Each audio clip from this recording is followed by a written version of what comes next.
ꯃꯍꯧꯁꯥꯒꯤ ꯃꯇꯝꯗ ꯏꯊꯩ ꯂꯧꯈꯣꯡ ꯐꯕ ꯃꯇꯤꯛ ꯆꯥꯕ ꯃꯔꯝꯅ ꯑꯄꯥꯛꯄ ꯂꯧꯐꯝꯁꯤꯡꯗ ꯄꯣꯠꯊꯣꯛ ꯀꯌꯥ ꯃꯔꯥꯡ ꯀꯥꯏꯅ ꯄꯨꯊꯣꯛꯄ ꯉꯝꯂꯝꯃꯤ ꯑꯗꯨꯕꯨ ꯍꯧꯖꯤꯛꯇꯤ ꯏꯊꯩ ꯂꯧꯈꯣꯡꯒꯤ ꯐꯤꯕꯝ ꯑꯁꯤ ꯈꯝ ꯊꯦꯡꯅ ꯐꯠꯇꯕ ꯃꯔꯝꯅ ꯃꯍꯧꯁꯥꯒꯤ ꯂꯧꯎ ꯄꯊꯥꯞ ꯑꯗꯨ ꯌꯥꯗꯕꯅ ꯑꯅꯧꯕ ꯀꯥꯡꯂꯣꯟ ꯀꯌꯥ ꯁꯤꯖꯤꯟꯅꯔꯛꯂꯤ ꯉꯥꯌꯣꯛ ꯄꯨꯈ꯭ꯔꯤꯁꯤꯡꯗ ꯏꯁꯤꯡ ꯆꯤꯡꯊꯣꯛꯈ꯭ꯔꯕ ꯃꯇꯨꯡ ꯄꯨꯈ꯭ꯔꯤ ꯃꯅꯨꯡꯗ ꯑꯍꯥꯟꯕ ꯂꯧꯔꯣꯛ ꯊꯥꯗꯨꯅ ꯂꯧꯃꯤꯁꯤꯡꯅ ꯐꯧꯒꯤ ꯆꯥꯊꯣꯛ ꯍꯦꯟꯒꯠꯅꯅꯕ ꯀꯟꯅ ꯍꯣꯠꯅꯔꯤ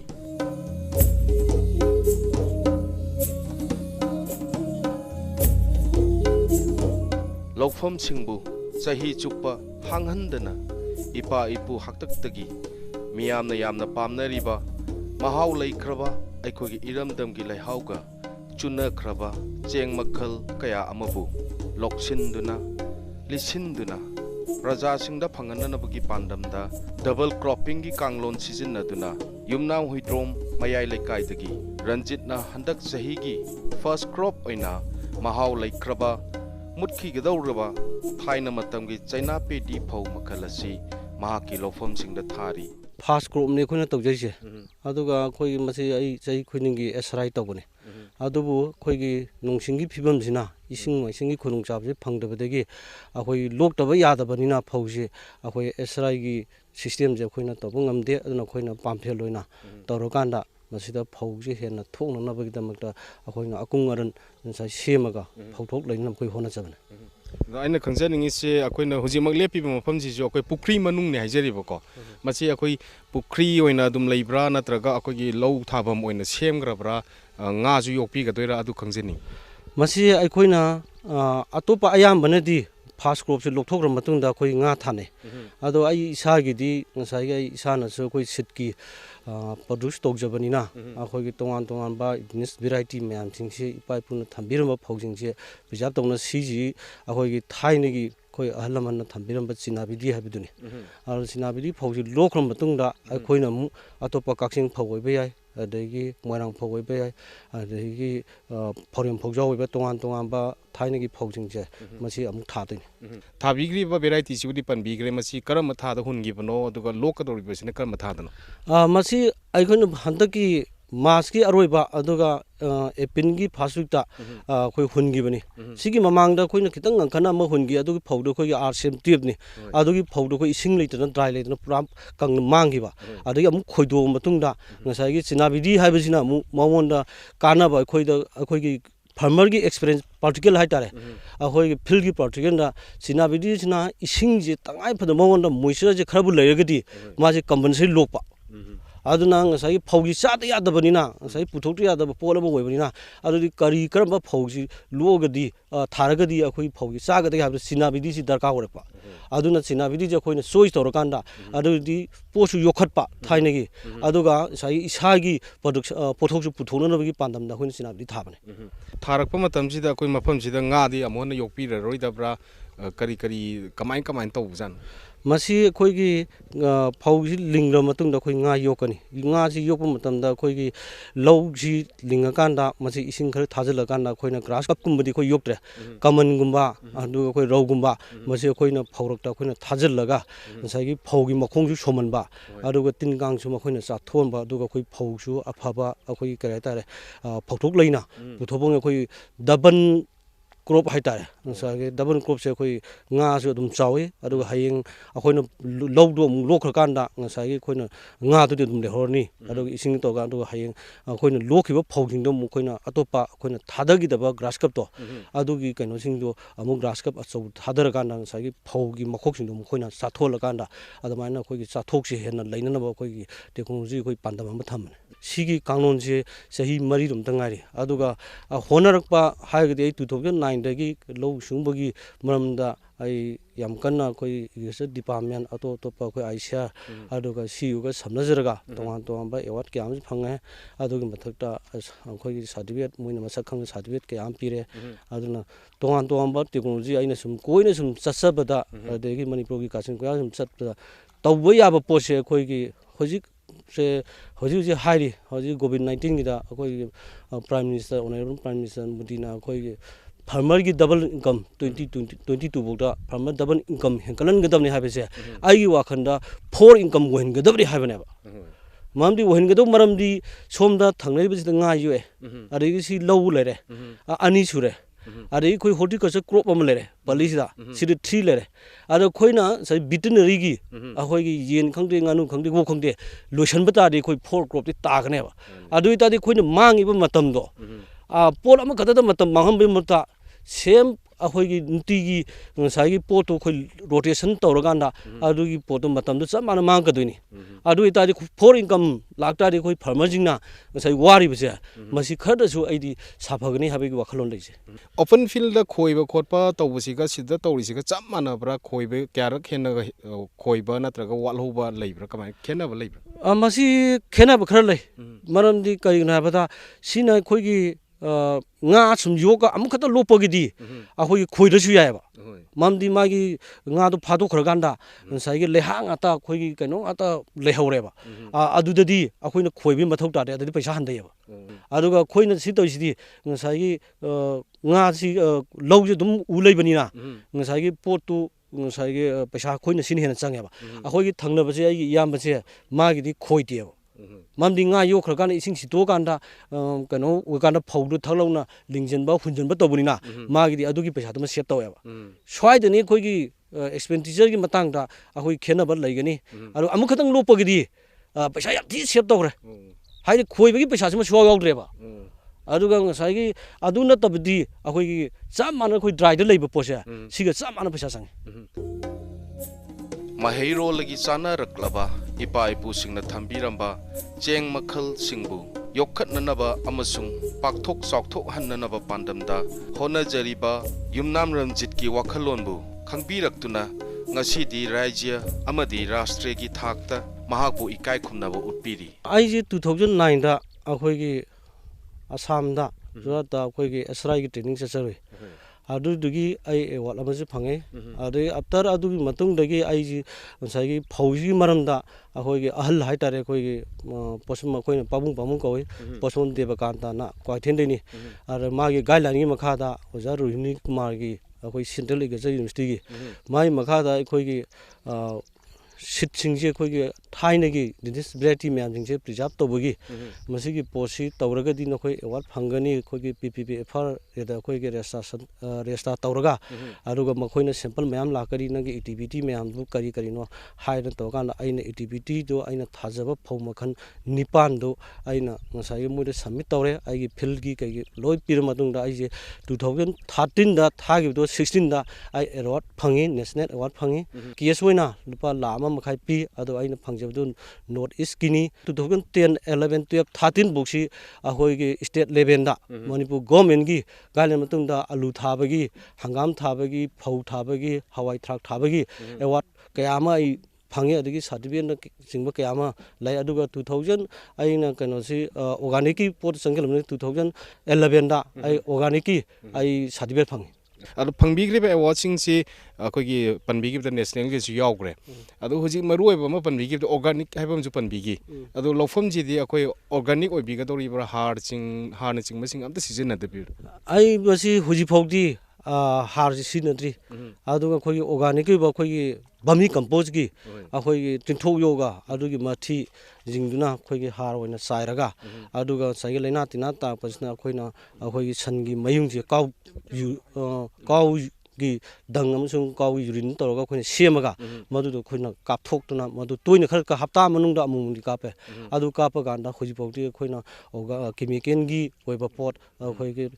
fertilizer and pesticide and pesticide khoji pokti sinatri indigenous sit myam ma phau myam ma akoi lokpa libagi adumba wakhalon ma panbigi masi kari khanbi badagi no akoi gi thaina gi lei ipai pu gi leijarama ba akoi gi haugraba mahau leigraba cheng phau myam ma lokke na khanbigri thaina gi phau jing ji di kamai da hauji gi miron jing na ngasai gi maming di tar ga phau ma sa khangdreba ada aina yokha chari bisdi ipai pu na thamira ma posi masi mahan baya de aina ngamjaba gi di ai masi preserve tokjage aduga masi hayeng tungda akhoi gi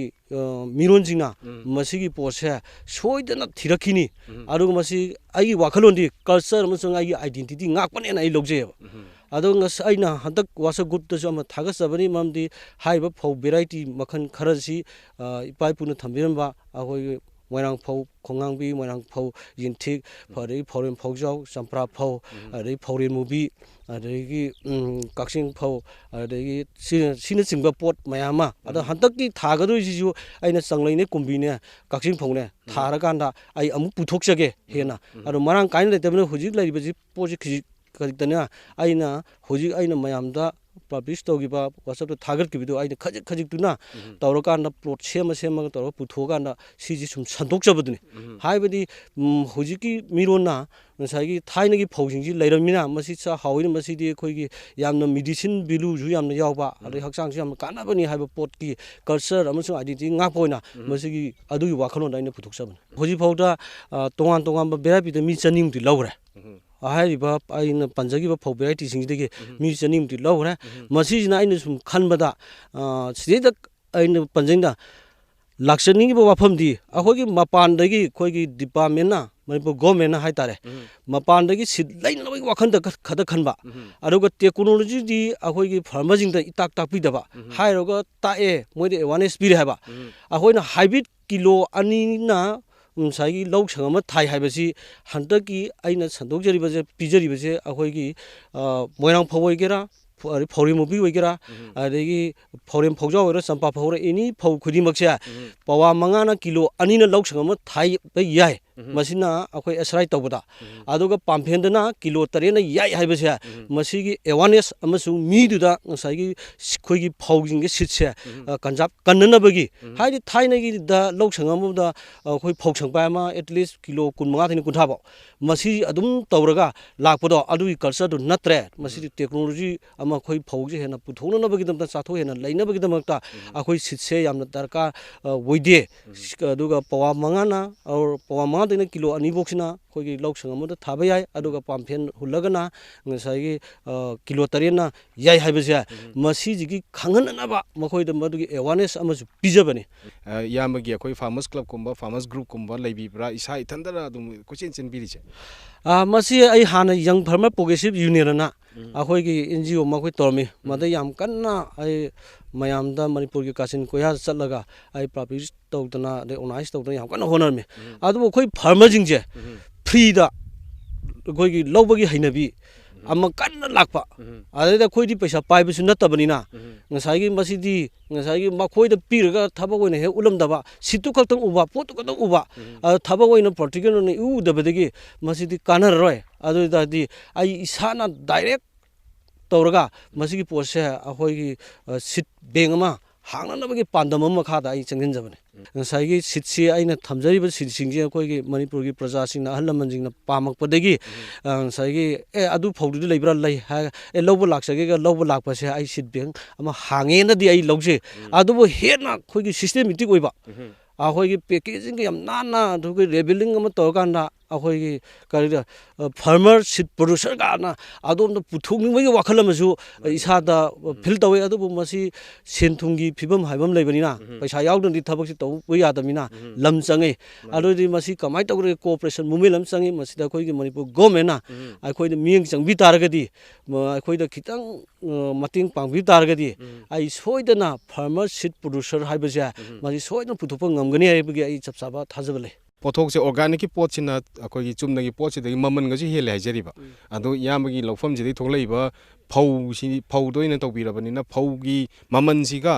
ꯑꯁꯣꯝꯒꯤ ꯑꯩꯈꯣꯏ fertiliser ꯁꯤꯖꯤꯟꯅꯕ ꯐꯧꯒꯤ ꯃꯃꯜꯁꯤꯒ ꯈꯦꯠꯅꯕꯒꯗꯤ ꯂꯩꯕ꯭ꯔꯥ ꯑꯗꯣ ꯈꯦꯠꯅꯒꯗꯕꯅꯤ ꯀꯥꯏꯅ ꯈꯟꯕꯤꯕ ꯂꯩꯕ꯭ꯔꯥ ꯃꯁꯤ ꯈꯦꯠꯅꯕ ꯂꯩ ꯈꯦꯠꯁꯨ ꯈꯦꯠꯅꯩ ꯄꯣꯠꯁꯤ ꯄꯨꯊꯣꯛꯑꯀꯥꯟꯗ ꯃꯥꯒꯤ ꯐꯧ ꯀꯤꯂꯣ ꯑꯃꯗ ꯂꯨꯄꯥ 25-30 ꯄꯤꯕꯗꯨꯒ ꯑꯩꯒꯤ 100ꯗ ꯄꯤꯕꯁꯤꯒ ꯉꯁꯥꯏꯒꯤ ꯀꯩꯅꯣꯗꯗꯤ ꯉꯁꯥꯏꯒꯤ ꯔꯦꯠꯇ ꯉꯁꯥꯏꯒꯤ ꯄꯩꯁꯥꯒꯤ ꯚꯦꯂꯨꯗ ꯄꯨꯊꯣꯛꯅꯔꯀꯥꯟꯗꯗꯤ ꯉꯁꯥꯏꯒꯤ ꯃꯥꯒꯤ ꯑꯩꯅ ꯃꯉꯣꯟꯗꯒꯤ ꯑꯃꯨꯛ ꯍꯦꯜꯂꯦꯕ ꯉꯁꯥꯏꯒꯤ ꯄꯣꯠꯁꯦ ꯑꯗꯒꯤ ꯑꯃꯨꯛꯁꯨ ꯃꯍꯥꯎꯁꯨ ꯈꯦꯠꯅꯔꯦ ꯑꯗꯒꯤ ꯁꯤꯠꯀꯤ ꯑꯩꯈꯣꯏꯅ ꯁꯤꯠꯁꯨ ꯁꯦꯡꯉꯦ ꯄꯨꯔꯥꯃꯛ ꯁꯦꯡꯉꯦ ꯍꯥꯏꯕꯗꯤ ꯑꯩ ꯃꯗꯨꯃꯛꯇꯤ ꯑꯩꯈꯣꯏꯒꯤ ꯀꯔꯤ kari hai tare ai gi michin jin na dei kana mayam leidana tawbu nate aduga marakta khaga kaap khopadi yorpa yai maramdi madugi khoigi sitki magi observation room leiba natabrina adubu yam kannadi ai hona jaraga madugi potudi leitana hone aduni ai sai khoi farmer seed producer ama oina lakpa taragadi madugi poto khoi kon maintain tawdaba yaroi adugi adagi revealing na paktaba yaroi adagi tongan tongan magi technology myam sa kaneba adu ne khoi gi sigi aina sida phobot sigi sem kanojida aina phobot kun daina kuma bok thopum da moi kuntha thogasu bilu de aina hen ganeba Manipur gi akhoi lamsing si haijaba tare mafam khudi makta isingi darkar se kyamu yamna layen khanbi masi isingi darkar si aina koina chasabada Manipur gi kachin goya koin chabda isingi darkar si yamna lei ado khoi gi Manipur government na tongan tongan ba irrigation system myam ma senkoli dam kyam senkoli ado pheloi ado khoina angang ngari khangpa hai tare akhoi sidi Imphal village amle Imphal village khoi Kenyan phajana number 1 2 na khoi khale masi khoi mathau ithau tawdaba maduna ngasai asijina piringa de khoi gi sigi chawgraba pak chawbra lo pari lising ama ga changwarom gi area je masi je khoi gi fast crop trom me fast crop trom mi adubu sigi irrigation je Imphal gi dam khoi gi Imphal village na ising ji pi de bna marmor ga masi handagi bna ana ising ji pi raba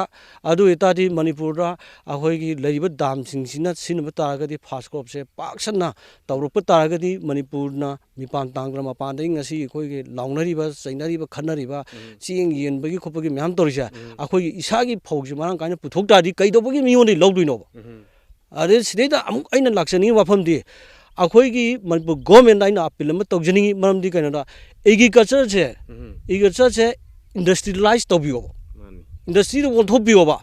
mapan gi ching puslai se Manipur gi farmer jing gi industry thok da farmer jing gi phojing gi loksal laga ngasai industry pothok kan da ching asi gi puthoi ba ngasai yeli ba se si akhoi gi iramdam gi pothok sina tobi badi kari akai ba leiba gi sine ana industrialize da ai on thoningi masigi pose ai mamang da ju hanjalanjan akhoi tongan tongan ba high level committee mayama central agriculture university da agriculture da asia da mayam pangto ai masigi apinje as a farmer moina ai masi yam kan ai haijai ai khoi sigi lokon je ai isa ge lom gaude asom da ai hamada ai si logji leiting ai da mada ai tarbuja tharami hangam tharami hawai mangan tharami aro tongan tongan variety mayam lo pari kun marom si ai tomdana madada tawrakanda ai agriculture department da aduga atopa khogi malang ategi atopa district sing da aina hangam maru se mapan dagi leibi biganu ahoi Manipur da thari posina leisan biu haiduna matamdogi director khogi khoindi kaka hai kaka palando gi matamda akhoi na mapan dagi sit leidina sai sit se khoi farmer gi leisan bagi program tawgri sit su leisan bagi program tawgi adugi makha tabadagi ngasi di puksang sangna leramba maru puthomba sauglai bag rice ka kano se background puthomba ga do hojikti adugi skin ga do amta leigidraba male madugi potu puthogan di Manipur gi kasin ko ya se akhoi gi puksang sangbagi pandam ama lamani leiriba crop se khoi gi phau khata nataba akhoi gi leiriba crop khoi gi horticulture gi aduga tongan tongan crop sing dagi ising yamna changba aduga yamna changdaba haiba pose masi khangto piu masi khoi scientist sing na masi gi mari lena ba kano sing na khanto piu aduga anda khoi Manipur gi ngasi woriba situation se soina change sam lakani mamdi kana da ising yamna darkar oi da pambi me am leyaba masina khoi gi atong da thabirga dry oi mafam da thabirga akutpada chana ba ising leba mafam da ahoi gi pambi jing gi amna haina ba pambi me am leriba adu asigi posina ising da thabi targadi kaidobagi akhoi pothok si watoino sigi concept simdang ai gi mari lena ba authority jing si chimjo apin tawjiningi aduga apin ji gi manda haujik matam koina mamang da su drought amuk the adagi amuk flood amuk the sum thoktra Manipur gi pothok si sum no monomoi sum wasale ado lakadoi ba pot si di hausi su men tadri tadabna khoi gi lokon si dai da tongan tongan ma variety koi COR1 hare tampha phau tongan tongan ma variety mayama khoi gi huji dry way na khoi huji hungre siju khoina hogdok charaga mayam na masigi matung ilapati gi khoina practical toru matung ilaga si hulleba sigi hulleba pose sidai da akhoi namu nusa thiri di haudi horni ꯑꯗꯨ ꯍꯧꯔꯛꯄ ꯃꯇꯝꯗ ꯍꯌꯦꯡ ꯏꯁꯤꯡꯗꯨꯅ ꯂꯩꯇ꯭ꯔꯀꯥꯟꯗꯗꯤ ꯁꯨꯝ dry ꯑꯣꯏꯊꯣꯛꯈꯤ ꯇꯥꯔꯒꯗꯤ ꯄꯣꯠꯇꯨ ꯃꯥꯡꯅꯦꯕ ꯑꯗꯨ ꯑꯣꯏꯇꯥꯔꯗꯤ ꯑꯩꯈꯣꯏꯅ ꯁꯤꯠꯁꯤꯃ ꯈꯟꯕ ꯑꯃ ꯗꯔꯀꯥꯔ ꯑꯣꯏꯕ ꯑꯩꯈꯣꯏꯒꯤ ꯃꯅꯤꯄꯨꯔꯒꯤ ꯁꯤꯆꯨꯋꯦꯁꯟꯁꯤꯗ ꯑꯩꯈꯣꯏꯒꯤ ꯊꯣꯔꯛꯀꯗꯣꯏꯁꯤ ꯏꯁꯤꯡꯁꯤ ꯂꯩꯔꯛꯇ꯭ꯔꯒꯗꯤ ꯏꯁꯤꯡꯁꯤ ꯈꯔ ꯂꯤꯛꯀꯗꯕ ꯑꯣꯏꯇꯥꯔꯗꯤ ꯑꯩꯈꯣꯏ ꯀꯔꯝꯕ ꯚꯦꯔꯥꯏꯇꯤ ꯊꯥꯔꯒꯗꯤ ꯐꯧꯁꯤ ꯀꯝꯄꯜꯁꯔꯤ ꯂꯣꯛꯀꯗꯒꯦ ꯍꯥꯏꯕꯁꯦ ꯑꯩꯈꯣꯏꯒꯤ ꯑꯈꯪ ꯑꯍꯩꯁꯤꯡꯅ ꯃꯁꯤꯒꯤ ꯄꯣꯠꯁꯤꯁꯨ ꯑꯥꯏꯗꯦꯟꯇꯤꯐꯥꯏ ꯇꯧꯍꯟꯅꯤꯡꯉꯦꯕ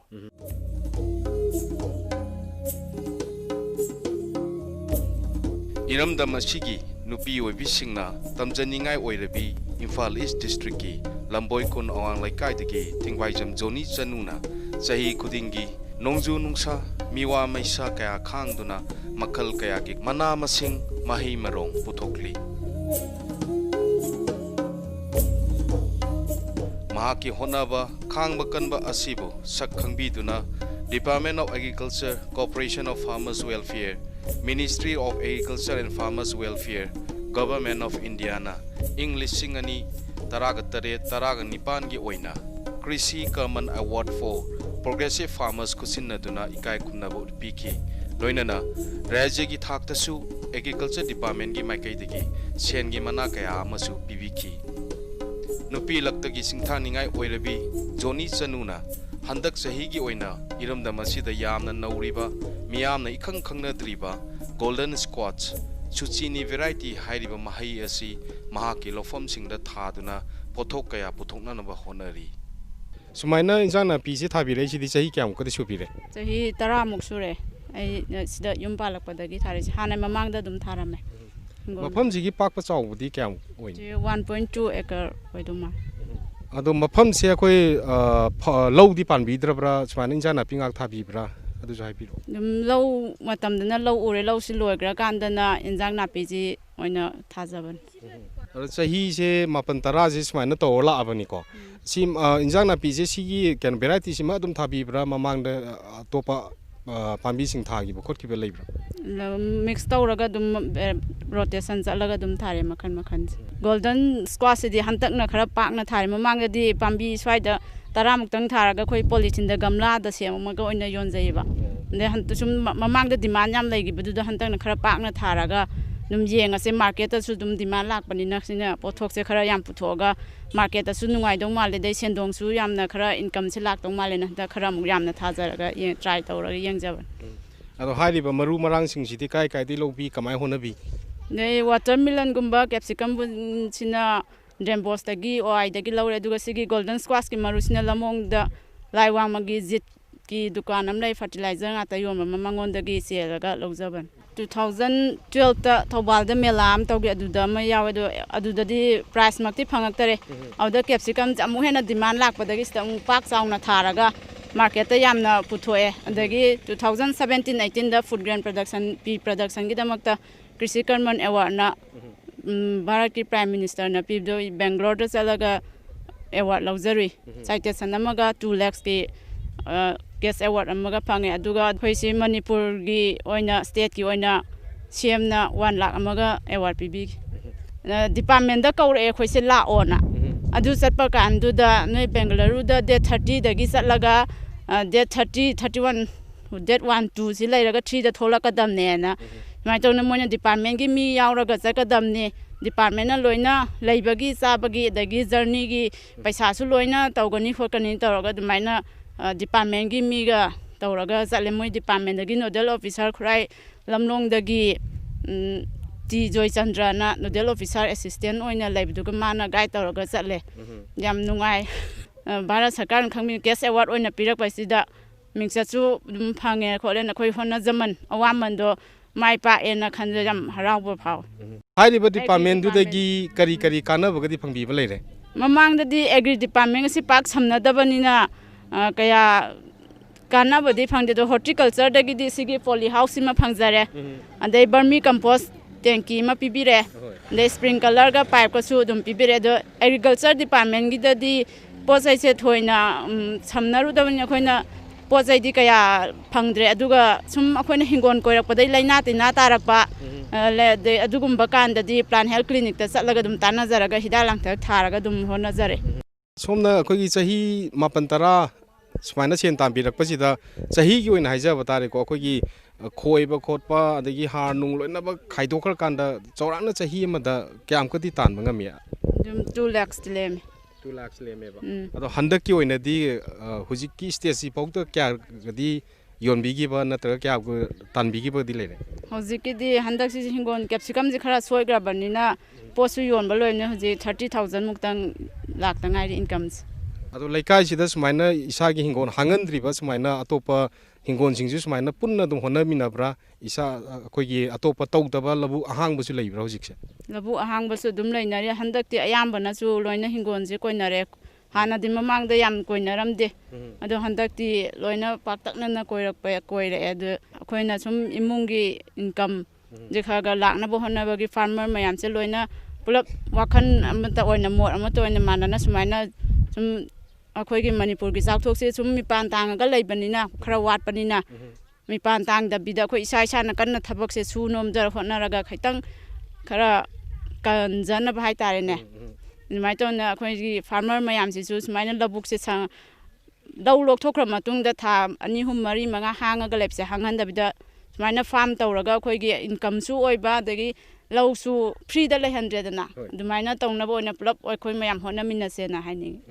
लोचलकपदा अखोगी प्राइम मिनिस्टर की अखोई डबलिंग फार्मर्स इनकम हाइबा मा तौरी को याम कन्ना 22 बॉक की मनुंग द टारगेट थंबीरी इसागी लौफम जिदा इसामगन होनबिरिबा सिदा मदु खना मखैदि माइ पाक ए काना खंबीबा लेब्रा इसाना खरा होना जमन से माइ पाक पुरा नदी खाले